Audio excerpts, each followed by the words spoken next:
सरस्वती ज्ञान कोश में आप सबका हार्दिक स्वागत है। हम अभी पीछे सूरदास जी का जीवन परिचय पढ़ चुके हैं क्लास 10th के लिए। तो बच्चों, आज हम सूरदास जी के पद्य पढ़ेंगे। सूरदास जी कृष्ण भक्त हैं, कृष्ण भक्ति शाखा के कवि हैं।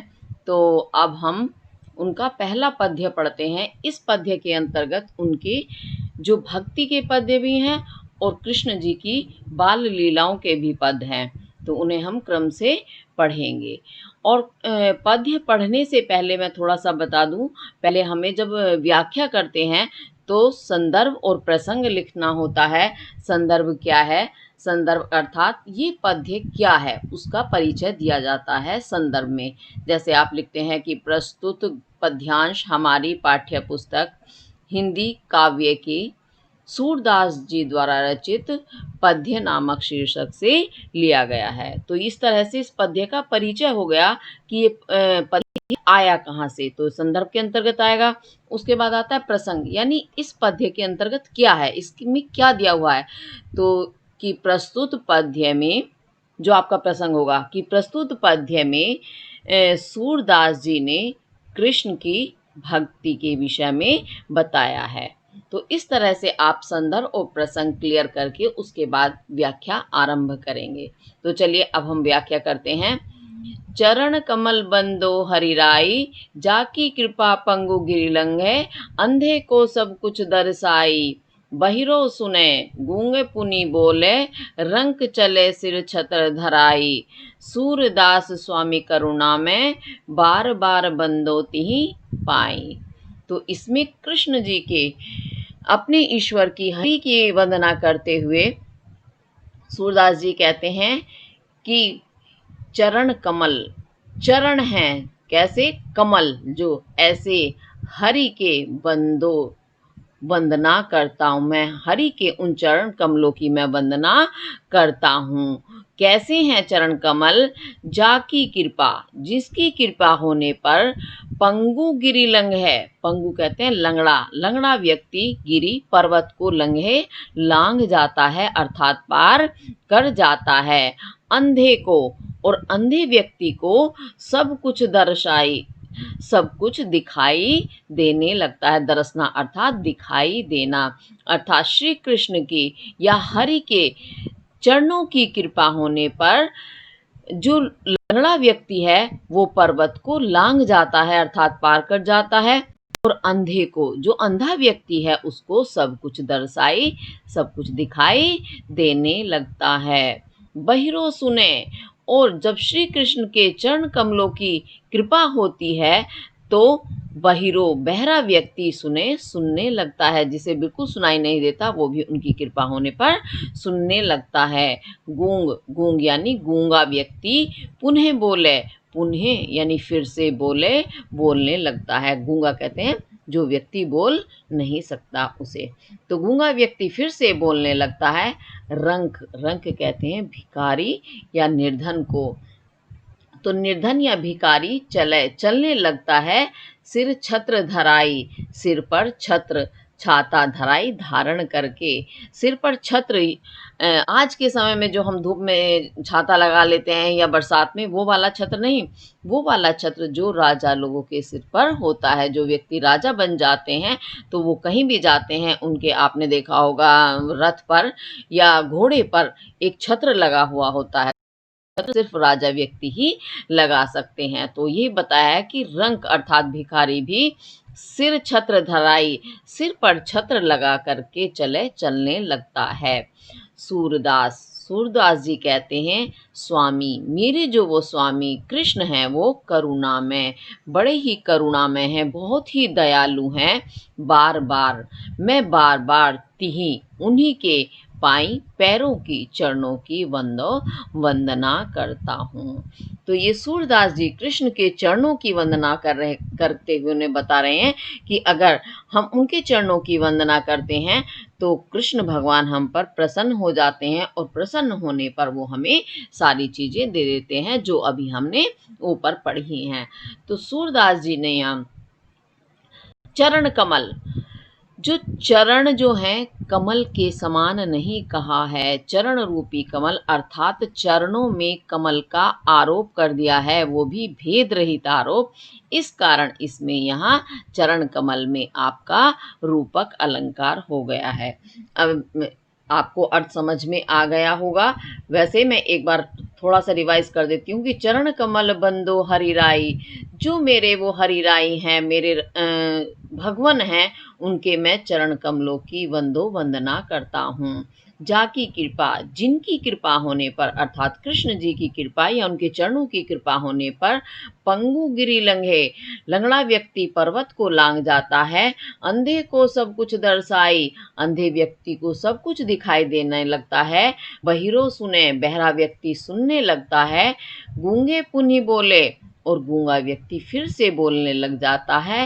रंक चले सिर छतर धराई, और भिखारी व्यक्ति भी सिर पर छत्र धारण करके चलने लगता है अर्थात राजा हो जाता है।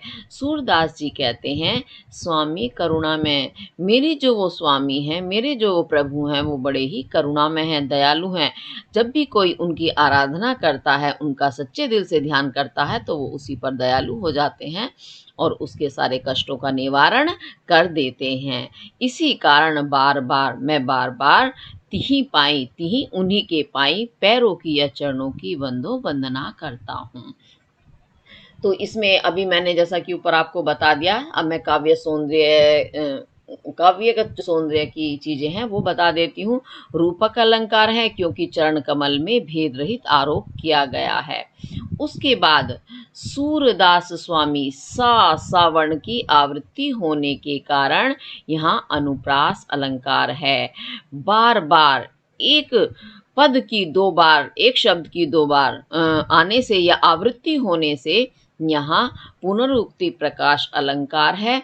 और भाषा जो है वो साहित्यिक ब्रज भाषा है, शुद्ध है ब्रज भाषा, क्योंकि सूरदास जी कृष्ण जी के भक्त थे और वे ब्रजवासी थे और इसी कारण उन्होंने शुद्ध ब्रज भाषा का प्रयोग किया है। और इसमें शैली कैसी है? मुक्तक शैली। और गुण प्रसाद है, क्योंकि जब हम इसे पढ़ते हैं या इसे गाते हैं तो जो है हमें प्रसाद, एक कृपा प्राप्त होती है। और रस जो है वो क्या है? भक्ति रस, क्योंकि ईश्वर की आराधना की गई है, ईश्वर की भक्ति की गई है। और रस कैसा है? शांत, क्योंकि जब इसे हम पढ़ते हैं तो मन को बड़ी ही शांति प्राप्त होती है। और छंद कौन सा है? गीतात्मक, यानी या गेयात्मक भी आप कह सकते हैं, इसे गा कर के पढ़ा जा सकता है और शब्द शक्ति आपकी लक्षणा आती हैं। तो ये तो इसके काव्यगत सौंदर्य की बातें हो गई। अब आगे चलते हैं। अविगत गति कछु कहत न आवे, ज्यों गूंगे मीठे फल को रस, अंतर्गत ही भावे। परम स्वाद सबहि सुनिरंतर, अमित तोष उपजावे। मन बानी को अगम अगोचर, सो जाने जो पावे। रूप रेख गुण जाति जुक्ति बिनु, निरालंब कित धावे। सब विधि अगम विचारहि, तातहि सूर सगुन पद गावे। अब अभी तो पहले वाले पद्य में सूरदास जी ने कृष्ण के चरण कमलों की वंदना की थी, अब वो यहाँ निराकार ब्रह्म के बारे में बता रहे हैं। तो इसमें भी संदर्भ आपका एक ही रहेगा, क्योंकि सूरदास जी के पद्य हैं, हमारी हिंदी पुस्तक से लिए गए हैं, काव्य से लिए गए हैं। और एक चीज़ और, ये पद्य जो हैं सूरदास जी द्वारा रचित सूर सागर से लिए गए हैं। ठीक है। और इसमें अब आपका प्रसंग बदल जाएगा, क्योंकि प्रसंग में निराकार ब्रह्म की चर्चा की गई है या उसके विषय में बताया गया है। अब देखिए अविगत, विगत यानी जो जिस तक हम पहुंच सकें, और अविगत आ लगने से ये हो गया जिस तक नहीं पहुंच सकते, यानी जो अनजान है या निराकार। जिस जो अनजान हो गया, अज्ञात होगा, उसी को नहीं हम उस तक पहुंच सकते, बाकी जिसको जानते हैं उस तक तो पहुंच सकते हैं। तो अविगत का अर्थ स्पष्ट रूप से यहाँ आप निराकार ब्रह्म से लेंगे। तो अविगत गति, निराकार ब्रह्म की जो गति है अर्थात स्थिति, कछु कुछ, कहत न आवे, कहते नहीं आती है, अर्थात कहते नहीं बनता है कि निराकार ब्रह्म के विषय में हम कुछ नहीं जानते, उसकी स्थिति क्या है उसके बारे में हम कुछ नहीं कह सकते। क्यों नहीं कह सकते? क्यों? ज्यों जैसे गूंगे, गूंगा व्यक्ति, गूंगा अर्थात जो बोल नहीं सकता, मीठे फल को रस, वो मीठे फल को खाता है और उस मीठे फल के जो रस है उसको अंतर्गत ही भावे, अंतर कहते हैं अपने अंतर्गत स्थित ही, भावे भाता है उसको, अर्थात अच्छा लगता है। तो जो गूंगे, जैसे गूंगा व्यक्ति मीठे फल को रस, मीठे फल के रस का आनंद अंतर्गत ही भावे, अंदर ही अंदर उसे भाता है या महसूस करता है, लेकिन उसे बयान नहीं कर सकता, शब्दों में नहीं बता सकता कि मैंने इस फल को खाया, इसका स्वाद कैसा है, कैसा लगता है। परम स्वाद सबहि सुनिरंतर, परंतु परम बहुत ही परम अर्थात श्रेष्ठ स्वाद सबहि सुनिरंतर, वो सभी को जो जिसने भी उसको प्राप्त कर लिया है निरंतर, वो लगातार अमित तोष, अमित मित कहते हैं मिटने वाला, और अमित जो कभी ना मिटे, ऐसे ना मिटने वाले अर्थात ना समाप्त होने वाले तोष, संतोष को उपजावे, उपज करता है, उत्पन्न करता है। परंतु जैसे गूंगा व्यक्ति फल खा रहा है, उसका आनंद ले रहा है, लेकिन वो बोल करके उसे बयान नहीं कर सकता, वैसे ही निराकार ब्रह्म को पा लेने वाला व्यक्ति परम स्वाद, उसके परम सर्वश्रेष्ठ स्वाद को सबहि सुनिरंतर, सबहि यानी जिसने सबने जिसको उसको प्राप्त कर लिया है, निरंतर उन्हें लगातार अमित तोष उपजावे, कभी ना समाप्त होने वाला संतोष देता है, अर्थात आनंद देता है। जिसने परम ब्रह्म को या निराकार ब्रह्म को प्राप्त कर लिया है, वो उसको पूरी तरह से संतुष्ट हो जाते हैं, उसका पूरा आनंद उठाते हैं। मन वाणी को अगम अगोचर, सो जाने जो पावे। तो इसमें क्या बताते हैं सूरदास जी की मन, मन आप समझते हैं, वाणी अर्थात वाणी, मन और वाणी को यानी वाणी से अगम, गम यानी जाना, और अगम जहां नहीं जा सकते, गोचर दिखाई देना और अगोचर जो दिखाई ना दे, सो जाने, सो यानी वही जाने, जानता है, जो पावे, जिसने पावे पा लिया है अर्थात प्राप्त कर लिया है। कहने का तात्पर्य यह है कि उस निराकार ब्रह्म को कौन जानता है? मन वाणी, उसे मन और वाणी से नहीं प्राप्त किया जाता, क्योंकि अगम उस तक पहुंचा नहीं जा सकता, अगोचर उसे देखा नहीं जा सकता। तो कैसे हो गए वो? जिस तक हम ना पहुंच सके ना देख सके, वो हो गए निराकार ब्रह्म। तो वो निराकार ब्रह्म जो है मन और वाणी की पहुंच से दूर है, उन तक पहुंचा नहीं जा सकता, उनको देखा नहीं जा सकता।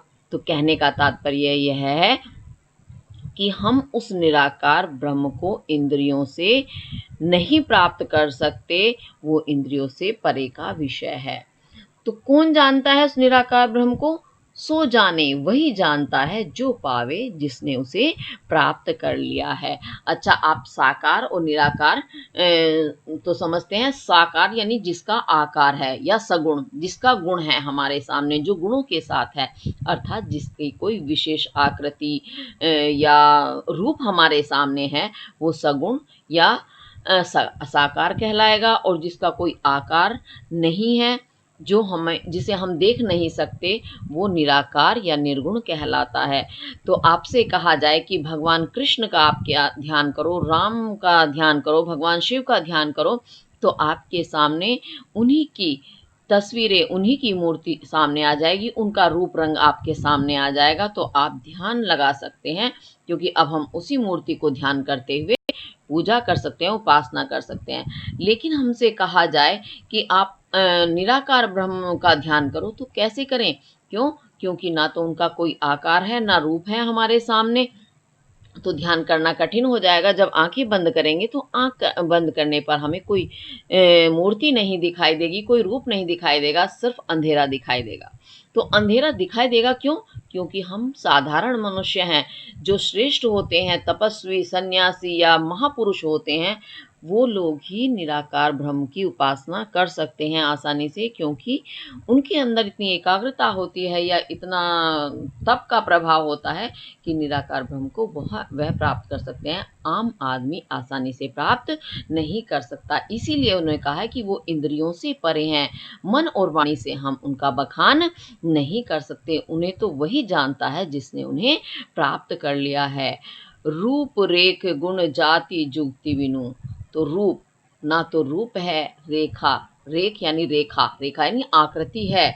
गुण, गुण जानते हो आप, ना ही गुण, ना जाति, जुक्ति, ना ही उनकी कोई युक्ति है, तरीका है। तो इन सब के बिनु, बिना, निरालंब, उस निर नहीं है आलम, आधार जिसका, सहारा जिसका, ऐसे उस निराकार ब्रह्म को कित धावें, हम कैसे ध्यावें अर्थात ध्यान करें, कैसे उनसे प्राप्त करें।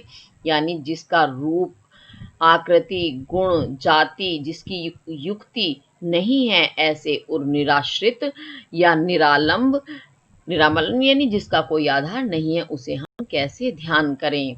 तो सब विधि यानी प्रकार से अगम विचारही, उस अगम यानी अगम अर्थात निराकार ब्रह्म को विचारही, विचार करके, तात ही सूरदास जी कहते हैं कि सगुण पद गावे, मैंने तो यह ठान लिया है कि मैं तो सगुण के पद ही गाऊंगा, क्योंकि सगुण गुण है जिसका, उसके पद गाना आसान है। जब हम आंखें बंद कर लें या खुली आंखों से तो देख ही सकते हैं, बंद आंखों से भी हम जिसको सगुण को हम ध्यान कर रहे हैं, तो आंख बंद करने पर उन्हीं का आकार, उनकी मूर्ति हमारे सामने आ जाती है।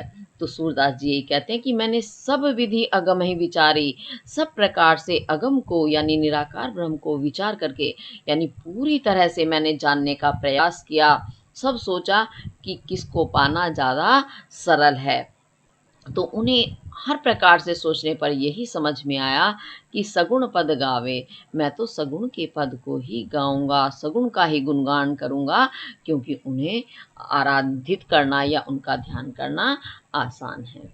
तो ये आपकी व्याख्या हुई। अब इसके साथ इसके कुछ काव्यगत तत्व भी हैं जिनका वर्णन करना जरूरी है, क्योंकि अच्छे नंबर लेने हैं तो काव्यगत तत्व हमें या काव्यगत सौंदर्य हमें बताना होगा। सबसे पहले तो इसकी भाषा। सूरदास जी के जितने भी पद्य हैं सारे ही ब्रिज भाषा में लिखे हुए हैं। ब्रिज भी साहित्यिक भाषा है, शुद्ध भाषा है, और शैली मुक्तक है। मुक्तक यानी मुक्त रूप से आप गा सकते हो, कोई बंधन नियम नहीं है। गुण इसमें प्रसाद है, और रस क्या है? ईश्वर की आराधना की गई है तो भक्ति रस है, और शांत रस भी है, मन को शांति देने वाला है तो शांत रस है, और छंद गेयात्मक या गीतात्मक है, शब्द शक्ति इसकी लक्षणा है। तो बड़ा ही सुंदर सुंदर पद्य जो है ये सूरदास जी ने गाए हैं। अब ऐसा ही निराकार ब्रह्म के विषय में भाव साम्य में आप लिख सकते हैं, क्योंकि भाव साम्य में जब हम लिखते हैं तो अच्छे नंबर हमें मिलते हैं एग्जाम में। तो तुलसीदास जी ने भी निर्गुण ब्रह्म से संबंधित एक ऐसा ही वर्णन किया है। बिनु पग चले सुने बिनु काना, कर बिनु कर्म करे विधि नाना, आनन रहित सजल रस भोगी, बिनु वाणी वक्ता बड़ जोगी। तो बिल्कुल वही बात जो सूरदास जी ने कही है, तुलसीदास जी ने भी कही है। इसके साथ हमारा ये वाला तो पूरा हुआ। अब हम आगे चलते हैं, तीसरा पद्य पढ़ेंगे सूरदास जी का।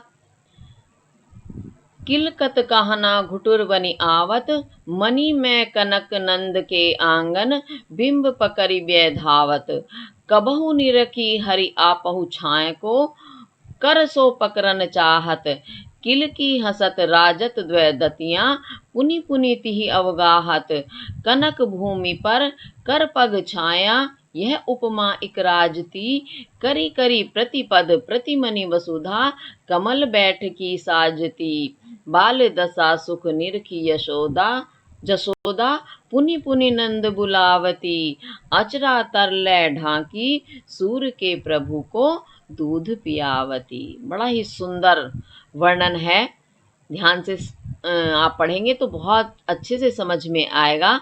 अब कान्हा जी की बाल लीलाओं का वर्णन किया गया है इस पद्य में। तो जब इसे पढ़ते हैं सच में ऐसा लगता है मानो कान्हा जी, कृष्ण जी हमारे सामने ही ये सारी लीलाएं कर रहे हैं। किलकत कान्हा, कान्हा कृष्ण जी का ही नाम है। किलकत, किलकारियां मारते हुए, घुटुरवनी, घुटनों के बल चलते हुए आवत आ रहे हैं। तो कृष्ण जी बहुत छोटे हैं, उनसे चलना नहीं आता, तो घुटनों के बल चलते हुए और किलकारियां मारते हुए वो आ रहे हैं। किलकारियां यानी जब बच्चे प्रसन्न होते हैं, खुश होते हैं, तो वह ऐसे ही किलकारियां मारते हैं, अपनी प्रसन्नता प्रकट करते हैं। कहाँ आ रहे हैं?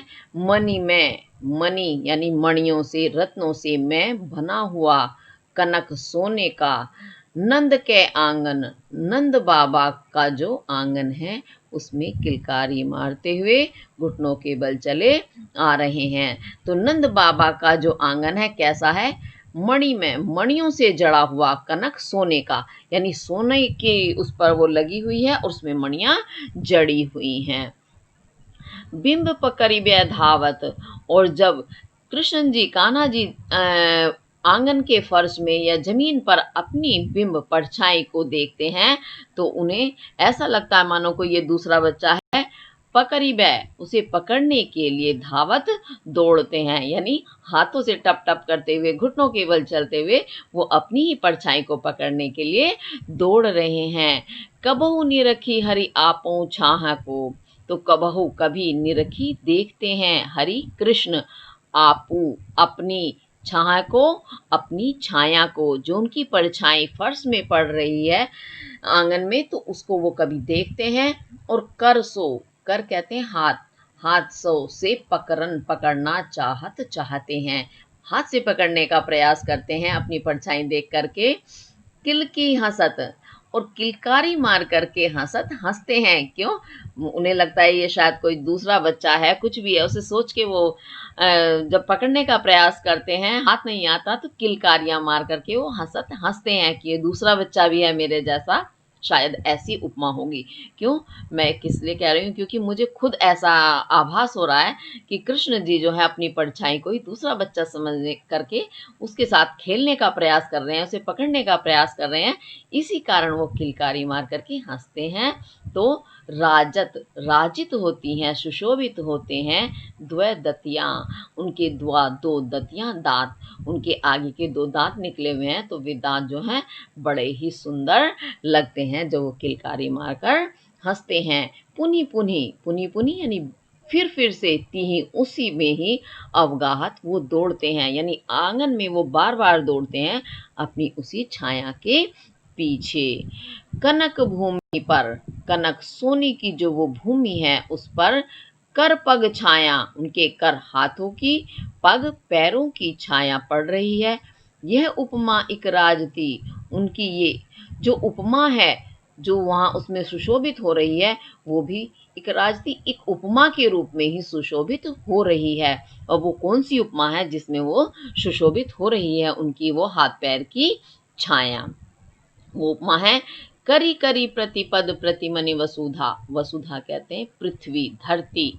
करी करी यानी उनके प्रत्येक हाथ, यानी हाथ हैं वो बार बार जब चलते हैं तो उनका हाथ एक के बाद दूसरा हाथ, यानी करी करी प्रत्येक हाथ, प्रतिपद, प्रति यानी प्रत्येक, पद पैर, प्रतिमणि जो प्रत्येक मणि जो है उसमें, कहाँ? वसुधा, पृथ्वी में। जो पृथ्वी में प्रत्येक मणि लगी हुई हैं, यानी बहुत सारी मणियां लगी हुई हैं, तो हर मणि में उनके करी करी प्रत्येक हाथ और प्रतिपद, प्रत्येक पद की छाया उसमें दिखाई दे रही है। अर्थात कहने का तात्पर्य ये है कि जितनी भी मणि जड़ी हुई हैं, हर मणि में उनके हाथ और पैर की परछाई अलग अलग पड़ रही है। तो मान लिया अब 10 मणि लगी हैं तो 10 में ही उनके हाथ पैर की छाया पड़ रही है, तो वो ऐसा लगता है मानो 10 हाथ हों और 10 पैर हों। कमल बैठ की साजती, और वो कैसी लग रही है? मानो वसुधा पृथ्वी ने कमल की, बैठ की कहते हैं बैठने का स्थान अर्थात आसन साजती सजा दिया है कृष्ण जी के लिए। यानी हर मणि में जो उनके हाथ पैरों की परछाई दिखाई दे रही है, प्रतिबिंब दिखाई दे रहा है, वह ऐसा लग रहे हैं मानो वो कमल हैं, बहुत सारे कमल। तो धरती ने कृष्ण जी के बैठने के लिए कमल का आसन सजा दिया है, लगा दिया है कृष्ण के बैठने के लिए। तो बाल दशा, तो बाल बच्चे की दशा उस स्थिति के सुख निरखी, सुख को निरखी देख करके जसोदा, माँ यशोदा पुनि पुनि बार बार नंद बुलावती, नंद बाबा को बुलाती है। नंद बाबा कौन है? कृष्ण के पिता हैं, यशोदा माता हैं और नंद उनके बाबा अर्थात पिता हैं।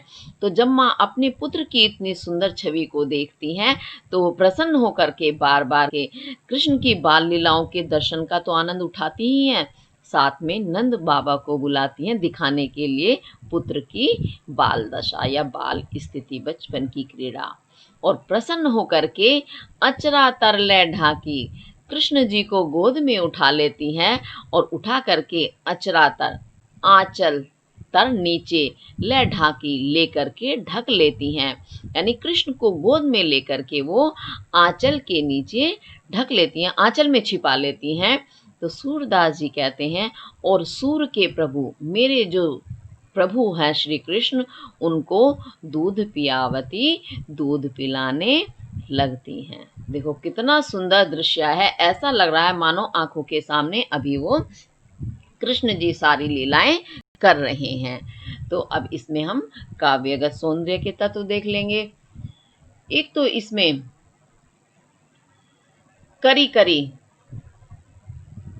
एक पद दो बार दोहराया, दो बार आ रहा है या उसकी पुनरावृत्ति हो रही है, और पुनी पुनी में भी। तो यहाँ पुनरुक्ति प्रकाश अलंकार है। दूसरा ब्रिज भाषा है, गेयात्मक शैली है, गुण प्रसाद है क्योंकि हमें प्रसन्नता का अनुभव हो रहा है, और रस जो है वो आप देख करके अब बता सकते हैं, वात्सल्य रस, यानी कृष्ण जी की बाल लीला है तो उसमें हमें दर्शन हो रहे हैं किस चीज के? उनकी वात्सलता के। तो वात्सल्य रस हो गया इसका, शब्द शक्ति है इसकी लक्षणा, और छंद गेयात्मक है यानी इसे हम गा करके पढ़ सकते हैं। उसके साथ साथ और भी है, किलकत कान्हा, का वर्ण की आवृत्ति हो रही है।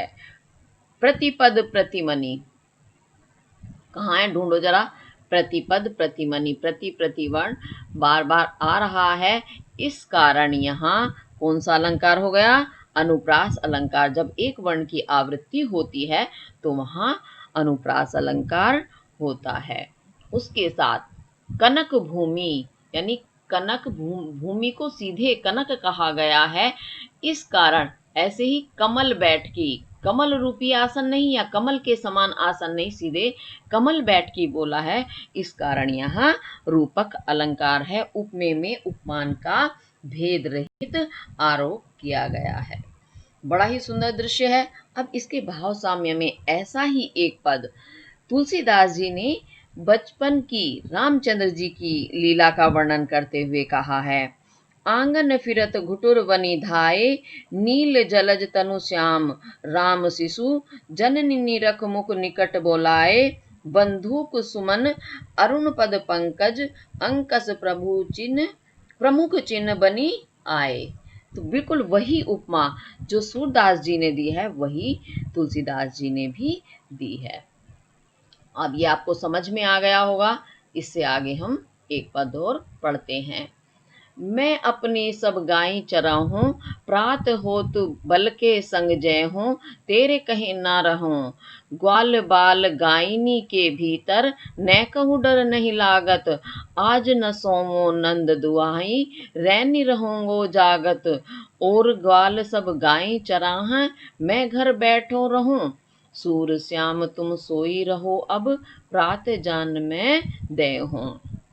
बड़ा ही सुंदर दृश्य है। अब कृष्ण जी चलने लगे हैं, थोड़े बड़े हो गए हैं, तो बड़े होकर के अपनी माँ से जिद कर बैठते हैं, माँ यशोदा से। बड़ी ही सुंदर जिद है, मैं अपनी सब गाय चराहूं, क्योंकि कृष्ण जी के जितने भी बाल मित्र हैं सब गाय चराने जाते हैं, लेकिन माँ यशोदा उन्हें नहीं भेजती क्योंकि वो छोटे हैं, तो इस कारण वो नहीं जा पाते हैं। लेकिन आज वो जिद कर बैठे हैं, जैसे बच्चे जिद करते हैं बिल्कुल वैसी ही स्थिति इसमें दिखाई गई है कि क्या जिद करते हैं, मैं अपनी सब गाय चराऊं, मैं अपनी सभी गाय यानी गायों को चराऊंगा। प्रात होत, और प्रातः यानी सुबह होते ही बल के संग, बल या मेरा जो बल यानी समूह है, मित्रों की मंडली है, उनके संग जे हूँ जाऊंगा, यानी मैं ग्वालों के साथ सुबह होते ही गाय चराने के लिए जाऊंगा। और तेरे कहे न रहूं, और तेरे कहने से, हे माँ मैं तेरे कहने से न रहूं, नहीं रहूंगा घर में, तुम रोकती हो तो मैं रुक जाता हूँ, लेकिन आज मैं बिल्कुल भी नहीं रहूंगा तुम्हारे कहने से, मुझे जाना ही है। ग्वाल बाल गायनी के भीतर, ग्वाल यानी ग्वाले जो गाय चराने वाले हैं, बाल बच्चों के, और गायनी गायों के, भीतर बीच में, ग्वालों बच्चों और गायों के बीच में, न कहूँ डर नहीं लागत, मुझे न कहूँ, नेक यानी थोड़ा सा भी, जरा सा भी डर नहीं लागत, डर नहीं लगता है। क्योंकि माँ यशोदा कह रही होंगी ना, बेटा गायों के बड़े बड़े बच्चे हैं, ग्वाले हैं, तुम उनके साथ जाओगे तो तुम छोटे हो, तुम्हें डर लगेगा। तो नहीं जी, आज तो वो जिद पकड़ करके बैठ गए हैं कि मुझे तो ग्वालों बालों गायनों के बीच में भी जाकर जरा सा भी डर नहीं लगता। आज न सोमो नंद दुहाई, और कितनी भयानक जिद कर बैठे हैं आज कान्हा जी। नंद यानी अपने पिता की दुहाई, दुहाई कसम खा करके वो कहते हैं कि नंद बाबा की सौगंध, आज न सोऊं, मैं आज नहीं सोऊंगा। क्यों? उन्हें लगता है कहीं ऐसा ना हो मैं सो जाऊं और माँ मुझे सुबह उठाए ना, मैं सोता ही रह जाऊं और ग्वाले गाय लेकर के चले जाएं। तो आज तो पक्की जिद है भाई कि नंद बाबा की मैं सौगंध कहकर कहता हूं कि आज नहीं सोऊंगा। और रैनी, रैन कहते हैं प्रातः, सुबह होने तक, रहूंगो जागत, जागता रहूंगा, क्योंकि सुबह तक जागता रहूंगा तो मैं अवश्य जा पाऊंगा, वरना आप मुझे नहीं उठाओगी तो जाऊंगा कैसे। तो रैनी, रैन होने तक, प्रातः होने तक रहूंगो जागत, जागता रहूंगा। और ग्वाल, और जितने भी ग्वाले हैं सब गाय चराहा, सब गाय यानी गायों को चराते हैं। मैं घर बैठे रहूं और मैं घर में बैठा रहूं, कितनी गलत बात है। देखो साथ की सारी मित्र मंडली, हालांकि कान्हा जी के तो साथ के अधिकतर बच्चे सभी बड़े थे, तो उन्हें तो वही बड़े बच्चे भी अपने साथ के ही लगते हैं, तो उन्हें इस बात का बड़ा वो लगता है कि अच्छा सारे मित्र तो गाय चराने चले जाते हैं और मैं घर बैठे रहूं, मैं घर में ही बैठा रहूं, ऐसा कैसे हो सकता है। तो सूरदास जी कहते हैं, माँ परेशान हो जाती है तो क्या कहती हैं, श्याम, हे श्याम, कृष्ण जी का ही नाम है क्योंकि वो सांवले थे तो उनका नाम श्याम। तो हे कृष्ण तुम सोई रहो अब, कि अब तो तुम सोई रहो, सो जाओ।